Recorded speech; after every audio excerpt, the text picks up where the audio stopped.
ओम श्री गणेशाय नमः। हरे कृष्णा, राधे राधे। मैं कुसुम सिंह छत्राणी आप सभी का अपने चैनल शिव शक्ति में हार्दिक स्वागत करती हूँ। आज मैं आप लोगों को शिव महापुराण के सती खंड के 25वें अध्याय की कथा सुनाने जा रही हूँ।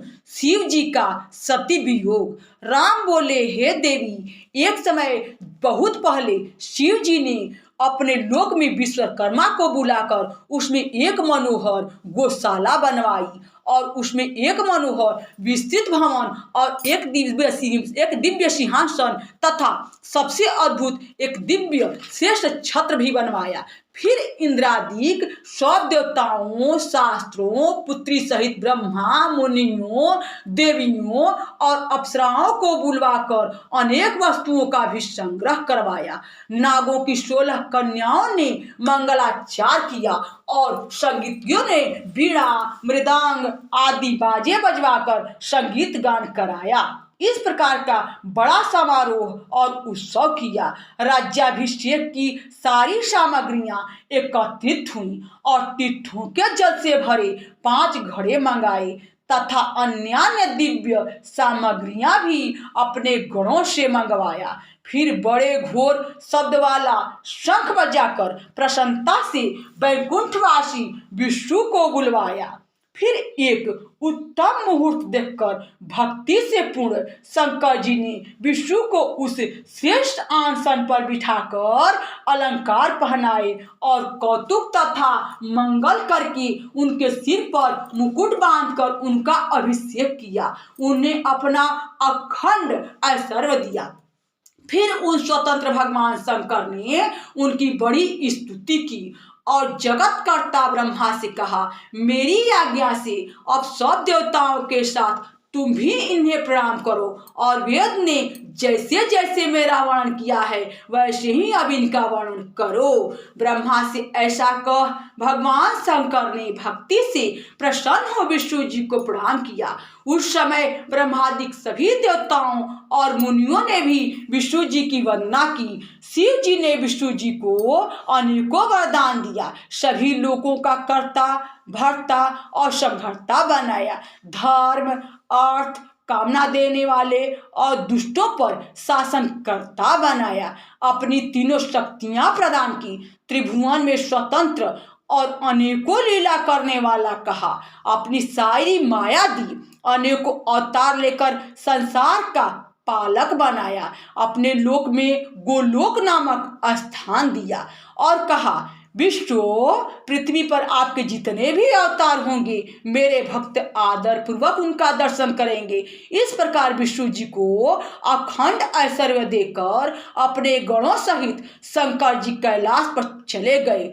उसी समय से भगवान विष्णु ने गोप वेश धारण किया। गोपों, गोपियों और गौओं के स्वामी बने। इस समय शिव जी की आज्ञा से उन्होंने 4 अवतार धारण किया है। पहला मैं राम, अन्य 3 भरत, लक्ष्मण और शत्रुघ्न हैं। हे देवी, मैं पिता की आज्ञा से लक्ष्मण और सीता सहित वन में आया हूँ। दैव से यहाँ आकर मैं दुखी हो गया। किसी राक्षस ने मेरी पत्नी सीता को चुरा लिया है। भाई के साथ मैं वियोगी बना उन्हें इस वन में ढूंढ रहा हूँ। हे माता, आपका दर्शन पाकर मेरा कल्याण हुआ। यदि आपकी कृपा रही तो सर्वथा मंगल ही होगा। आपकी कृपा से मैं उस राक्षस को मां सीता को प्राप्त करूंगा। आज बड़े भाग्य से आप दोनों का दर्शन मुझे प्राप्त हुआ। जिस पर दोनों की कृपा हो वह धन्य है।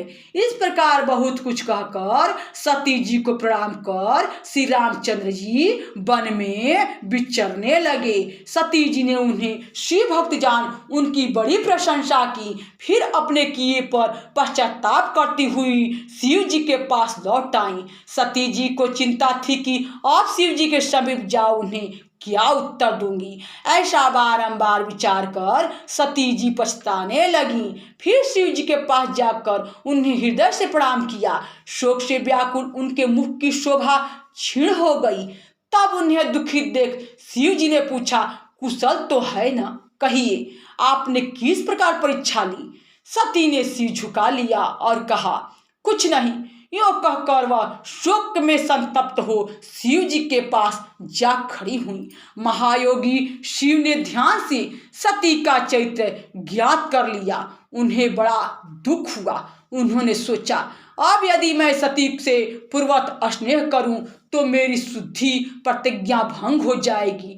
वे धर्म के पालक शिव जी ने यह विचार कर सती को मन से त्याग दिया। फिर सती से कुछ न कहकर कैलाश की ओर बढ़े। मार्ग में सबको और विशेषकर सती जी को सुनाने के लिए यह आकाशवाणी हुई कि हे परमेश्वर, हे महायोगीन, आप धन्य हैं।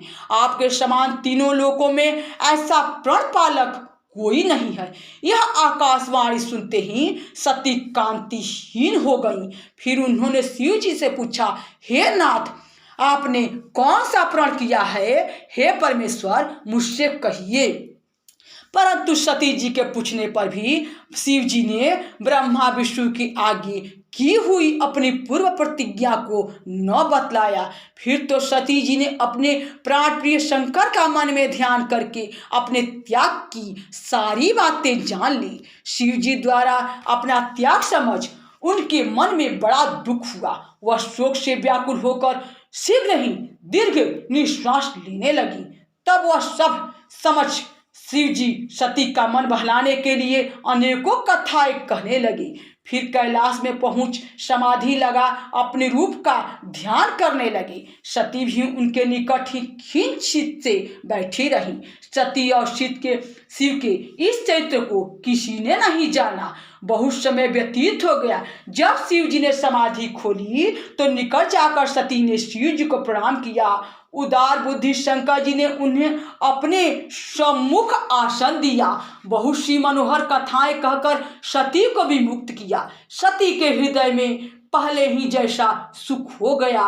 परंतु शिव जी ने अपनी प्रतिज्ञा न छोड़ी। इस कथा से मूर्ख जन शिव सती का वियोग समझते हैं, परंतु वास्तव में उनका वियोग नहीं हुआ, क्योंकि जो कुछ होता है सब उनकी इच्छा से ही होता है। फिर वियोग कैसा? सती और शंकर का चरित्र कोई नहीं जान सकता। यहाँ शिव महापुराण के सती खंड के 25वें अध्याय की कथा समाप्त हुई। बोलो शंकर भगवान की जय। हरे कृष्णा, राधे राधे।